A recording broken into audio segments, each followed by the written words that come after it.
our video podcast, the video works again.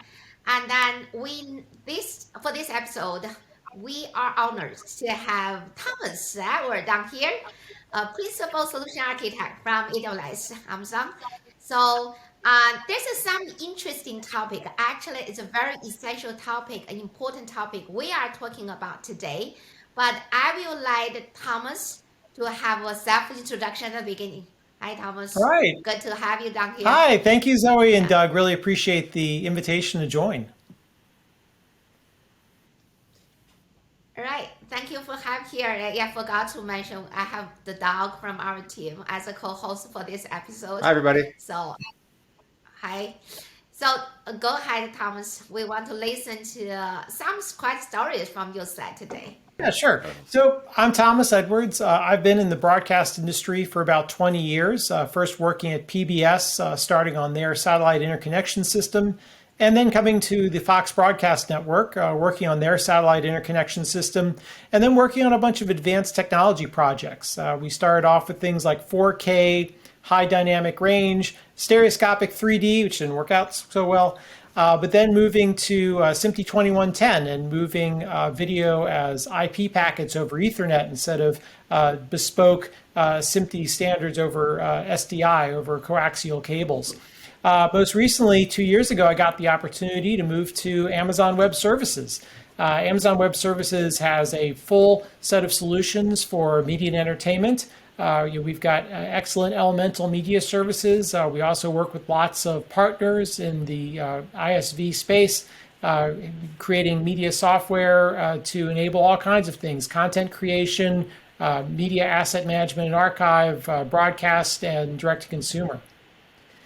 So what got me interested in sustainability is about a year ago, we had a meeting of the media and entertainment technical field community within AWS. These are basically all the folks who are interested in media and entertainment. And one of the topics was what Amazon as a whole was doing for sustainability. And if you haven't heard yet, Amazon was one of the founders of the Climate Pledge to be carbon neutral by 2040.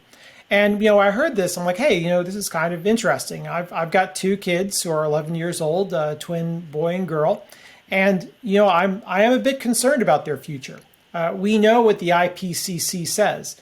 If we continue just doing business as usual, by the end of the century, we will have a global temperature rise by about 4.4 degrees Celsius, which will make parts of the planet uninhabitable and will dramatically change ecosystems and weather patterns globally. And this is something I don't want to leave to my children. And obviously I'm within media and entertainment. So I thought to myself, well, I should really do a deep dive on this. I should find out exactly what's going on with sustainability in media and entertainment, and then be able to say, how our customers can use the cloud to help make their media and entertainment workloads more sustainable. Yeah, so this is actually a lot of people nowadays are talking about green energy. And then you have just introduced a long, I think, years of experiences in the field of media entertainment. So now you actually bring the media entertainment to the attention of how it got sustainability over the cloud. Then you quickly mentioned that AWS has such kind of initiative. So can you just talk a little bit more about how the sustainability, for example, how to make the media entertainment?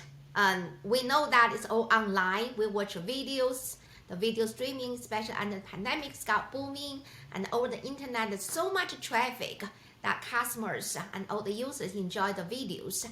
And then what kind of sustainability issue actually indeed very essential for the segment of media entertainment? So what kind of aspects that you see potentially bring your attention to dedicate to this area?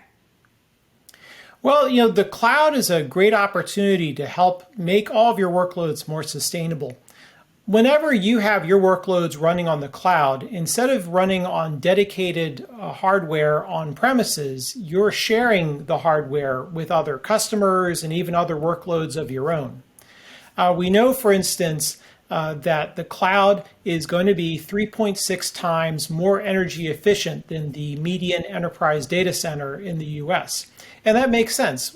When you have a workload you need to run on the cloud, you spin it up, you run the workload, you spin it back down again. And you're not using any idle resources in this process.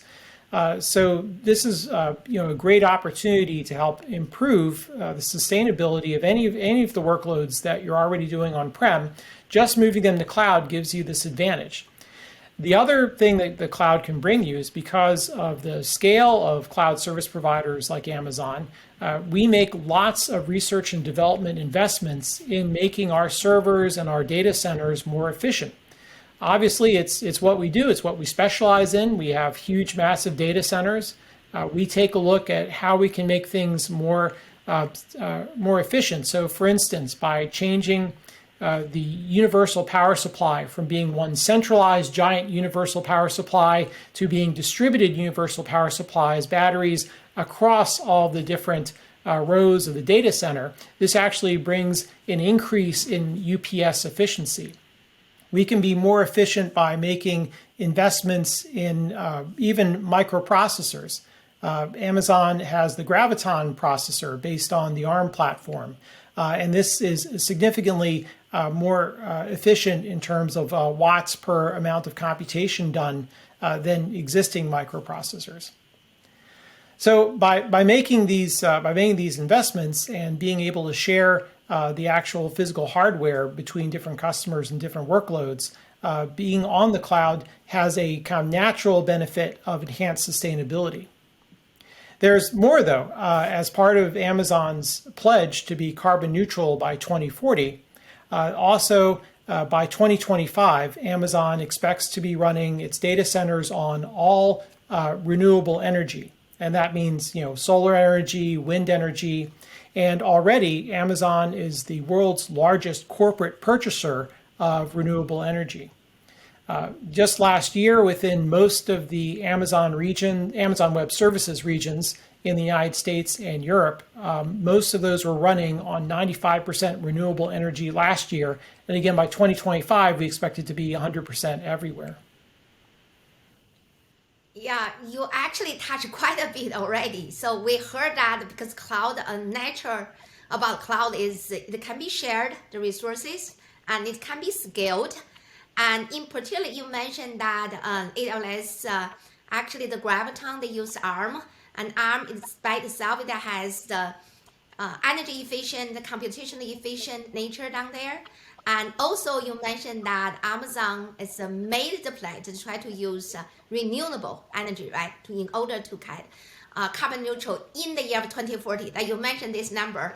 But particularly you mentioned that you have been working in the media entertainment. So we know cloud has a lot of competition down there. So what's so special for all this effort in terms of energy efficiency regarding to the field of media entertainment? So I'll start by saying if you look at major media companies, which Amazon of course is one with Prime Video, but also you look at others, BBC, BT, Comcast, ITV in the UK, Netflix, Sony, Disney, all of these companies have made goals to go net carbon zero. Some of them are immediate, some of them are going to be over a longer term. But all these media companies have an interest in moving in this direction. Now, of course, once a corporation sets a sustainability goal, the challenge then is how are you actually going to implement it? One mechanism of potentially implementing it is by moving some of your workloads from on-prem to the cloud. And we can take a look at some of the specific media and entertainment workloads that are probably most interesting in the sustainability area. The first is cloud-based live remote production. So this is where instead of taking all the elements required for production, the vision mixer, the graphics system, replay system, and all of the routing that's required for that, instead of putting it into a big diesel truck and moving it out to every stadium and moving from venue to venue every night with all of your staff, you only send out the cameras and the microphones that you need to produce that production, along with some encoders to bring all of the live video back into the cloud. Once it's on the cloud, that's where you have your vision mixers, your replay systems, your graphics systems, your fast turnaround edit systems, all running on the cloud. Again, you spin it up, you have the game's over, you spin it back down again. So you're only really using the resources that you need for that particular game, and nothing's being left idle. Plus also all that staff that's sitting there running your video switchers, your technical directors, your replay operators, your graphics operators, your nonlinear editors, they could be at home. And in fact, we actually have done this as a proof of concept with Fox Sports, where they had a complete Major League Baseball game produced with their key staff in their houses. They'll have the same video switcher panel they would inside the truck, except it's on their desk in their bedroom, and they're cutting the game. So this brings a lot of advantages. The first one is, of course, sustainability, reduction of personnel travel, reduction of equipment travel. Also, the resources you're using to produce the game are only spun up during the game and not left idle at any other time. And then there's also just a quality of life advantage, right? You don't have to be in a different city every couple of days in order to be a part of this production. And so it really hits on a whole bunch of different cylinders. Okay, so you basically just say that we can do a lot of things, move things to the cloud and then consume it whenever it's necessary, right? So we don't have to waste. I just wonder, because you have actually gave quite some talk and published papers and blogs and some panels. We actually see that you're really advocate in this area. Particularly, we just wonder, people are wonder how much energy or neutral carbon that they have consumed. So we see that you particularly mentioned that AWS or cloud provide the tools that people can actually monitor, right? They should be energy aware. There's then you can have tools to monitor. Once you monitor, you get the feedback. Then actually you can predict how much energy that will be consumed. So can you just talk a little bit more about this? I believe that for any app that they really want to chase after these pursuits, should be aware of that kind of tools and leverage these tools, right, in their applications.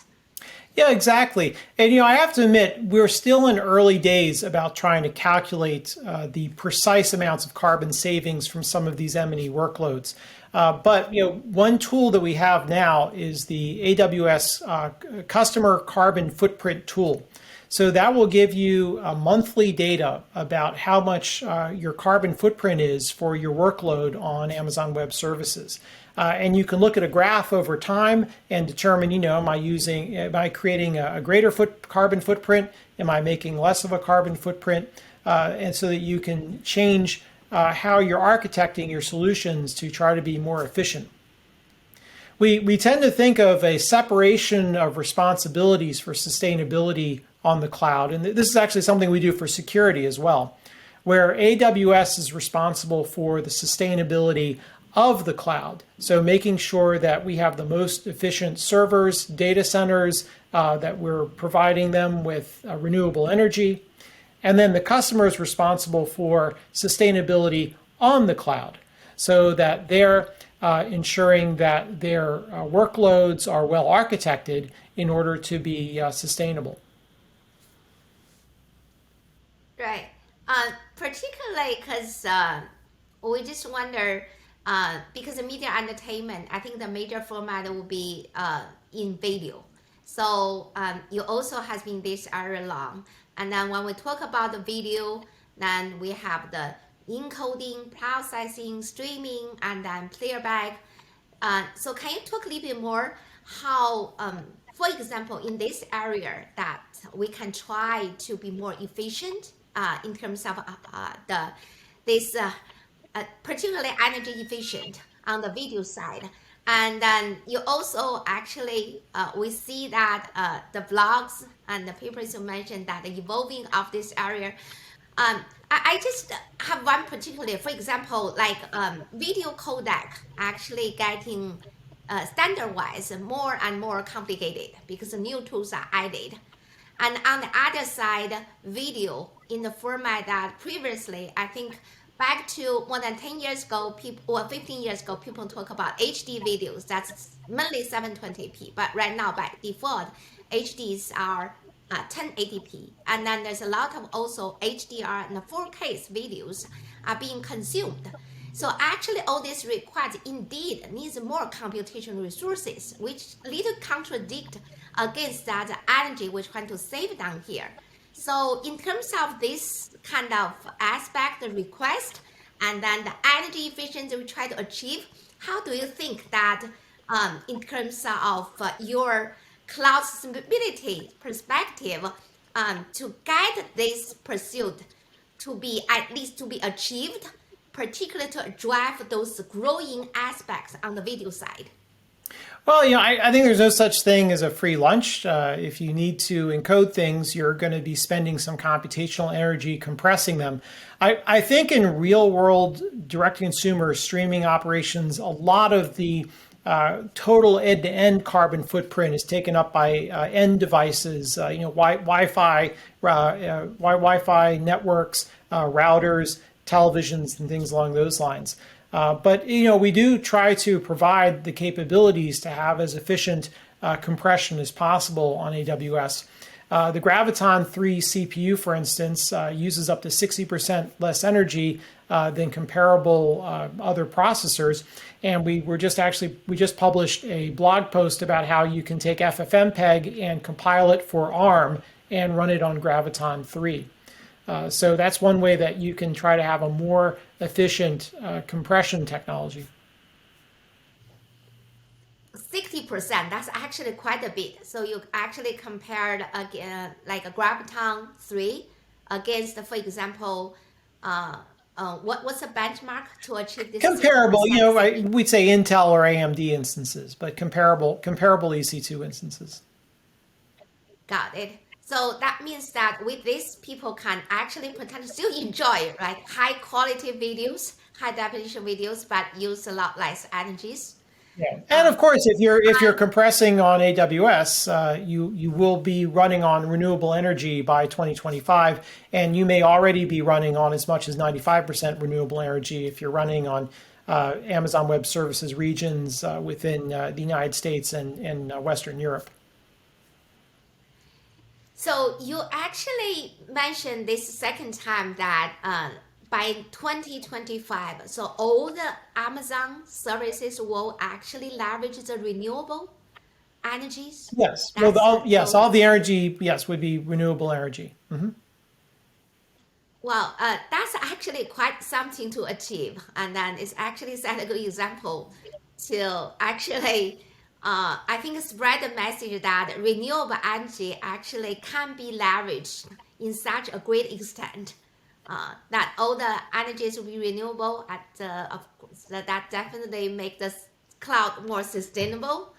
And I just wonder because you said this is still at the early stage, and then what is really right now the challenges in terms of technologies, and it has to touch every aspect, right? We talk about the energy itself should be renewable, and then the hardwares, the services running on top of that, and also I mentioned the whole framework because you mentioned that we can move some of the technologies or most of the technologies from the end or edge to the cloud. So there's a lot of aspects. So what do you see to achieve the carbon neutral goal in 2040? What are the top barrier or the most challenging part that we need to tackle in terms of technology wise to achieve that? Well, I think to be carbon neutral by 2040 requires a great number of things. It's more than just media and entertainment, right? And it's more than just cloud.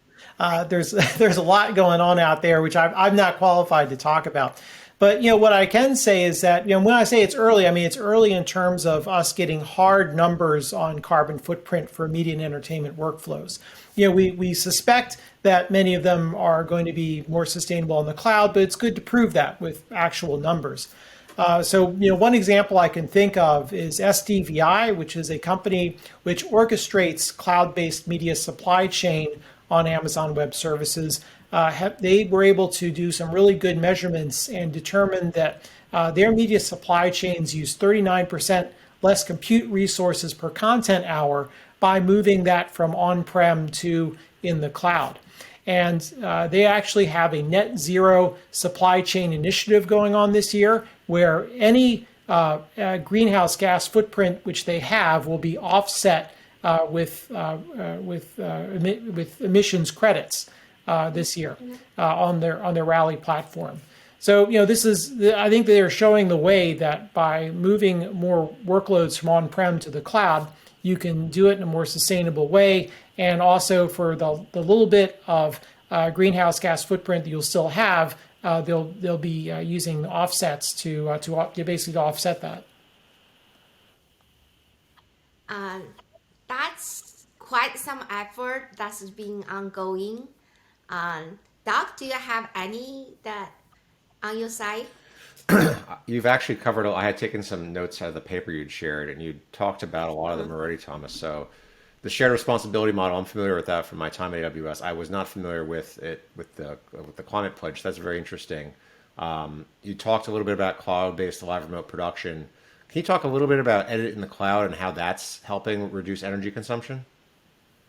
Yeah, I think that's another great opportunity.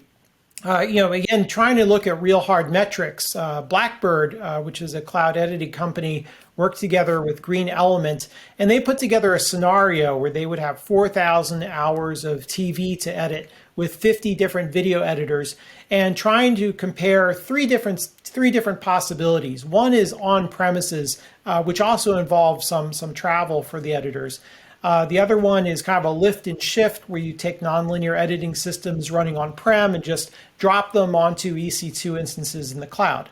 And the third was using the Blackbird cloud native proxy-based workflow. And that's a workflow where instead of necessarily having the full resolution available to editors, that they're editing on proxy-based versions and keeping the full resolution only on the cloud.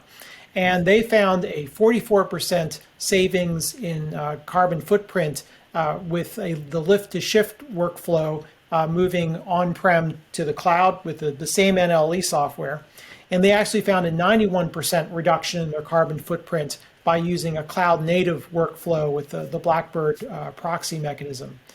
So I think this shows a combination of two things, right? The lift and shift, that 44% reduction in carbon footprint, shows that the cloud, has sustainability that's provided by AWS, but then the 91% reduction in carbon footprint shows that not only do you need sustainability of the cloud, if you architect well, you can have sustainability on the cloud as well and get the double benefit and get that 91% type of greenhouse gas footprint reduction.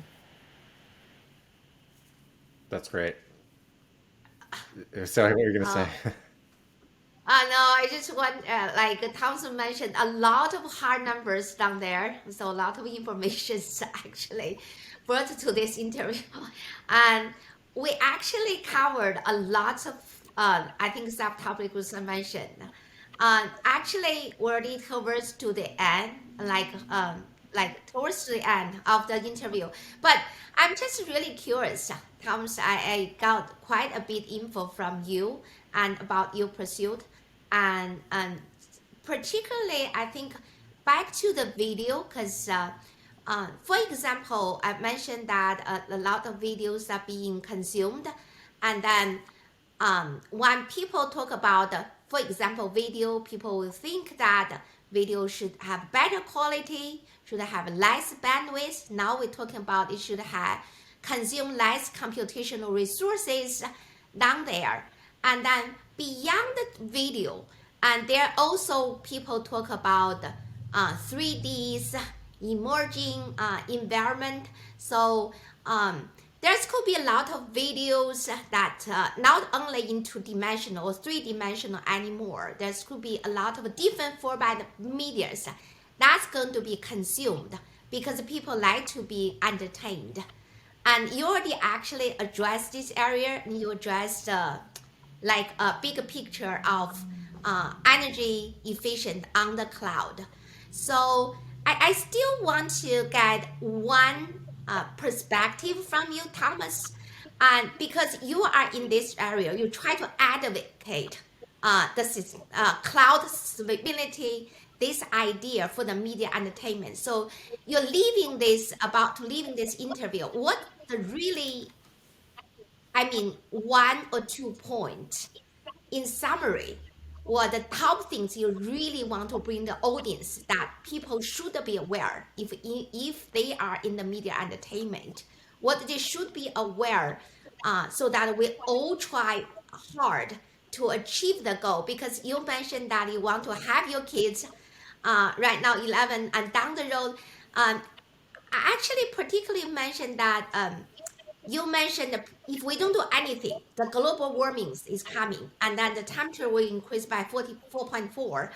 And but if we do all of this effort, we would think that maybe still on the long time, there's still some warming to happen, but then that's going to be largely reduced of such risk, and then we leave our next generation very nice environment. I think this is a point because we are here just for our next generation.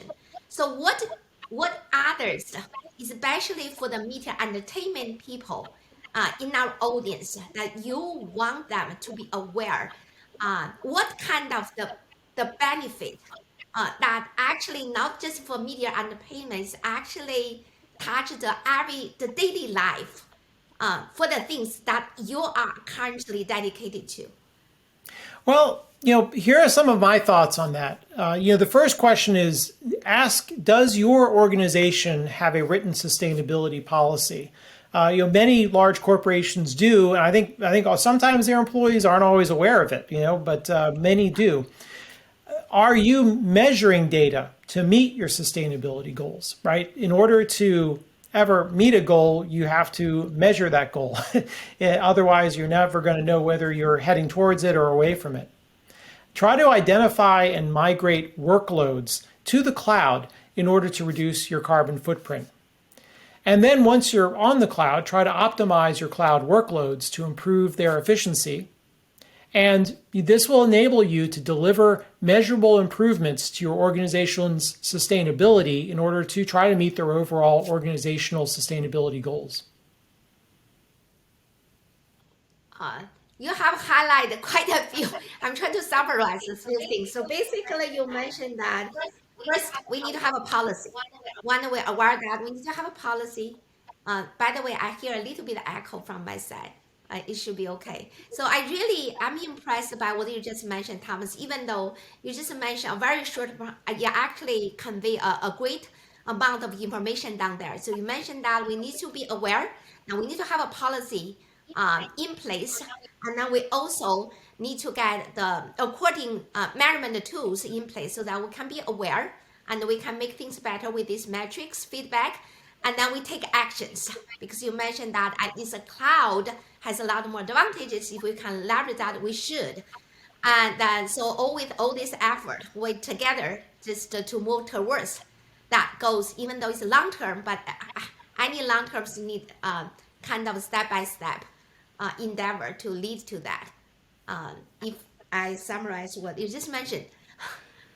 Yes. I think that's a good summary. Can I ask one? Sorry, go ahead. I had one last question though. Yeah, go ahead. Thomas, what gets you excited about video looking towards the future? What are something like, doesn't have to be sustainability, can be anything. What in the video landscape, since you're exposed to so much in the video landscape, what gets you excited? What are you looking forward to? I think 2023 is really going to be the year of virtualized live cloud productions. We already saw just at the beginning of this year, ESPN taking a college hoops game to air, to their channel, which was completely produced in the cloud. And we've been doing lots of POCs with other sports broadcasters over 2022. And I think this is the year it's going to become real. It's going to move from POCs to being real. So that's what excites me the most. I happen to be a big live video person, right? Recorded video is easy. It's recorded. Live video is hard. You can never drop a frame. So that's the thing that I really like the most. So I think we're going to be seeing a lot of that. But I think we're going to be seeing also, because this might be a time of some economic challenges, I think that many large media companies that have been built up from acquisitions all around the world are now going to be thinking, how can I combine these workflows? How can I simplify? How can I have more centralized monitoring of all of these disparate workflows? And I think by moving the workflows onto the cloud, it'll give them the opportunity to be able to combine, unify workflows, to have more centralized monitoring, to have better sharing of content between different parts of the organization, so that a part of the organization in Europe may ingest a video program, and then one in Japan ingests the same video program. And why are they both ingesting it separately when you could have one ingest it to the cloud and then the other one use it directly from the cloud? So I think workflow unification and saving money for our customers is really going to be a major issue this year as well. The good news about virtualized live cloud production is that now you don't have to pay for people's airplane tickets. So hopefully we'll save some money there as well. That's great. Yeah. So great. Thank you for sharing this vision. And we hope that no, there's still just the beginning of 2023. Even though it's already almost 1/12, so already passed, and this is the last day for this month. And then there's a lot of challenges right now, but also there's a lot of opportunities. We all want to enjoy the better life. We also, just like Thomas mentioned, that live a better life and environment, especially our home here on the earth, a great environment to our next generation, the generations afterwards. And it seems like we have something to looking forward, and we also have some missions over our shoulders. And so then thanks again, Thomas, to come to our episode, and especially this one we're talking about the cloud sustainability for media entertainment, but overall we talk about a green energy, and for energy efficiency, a lot of things we can think about and we can take action about. Thanks. Thanks, Thomas. Thanks, Zoe and Yeah, Doug. thank Really you. appreciate the opportunity to speak. Yeah, we are actually looking forward to hear you more about this, and we believe that I can do more about it.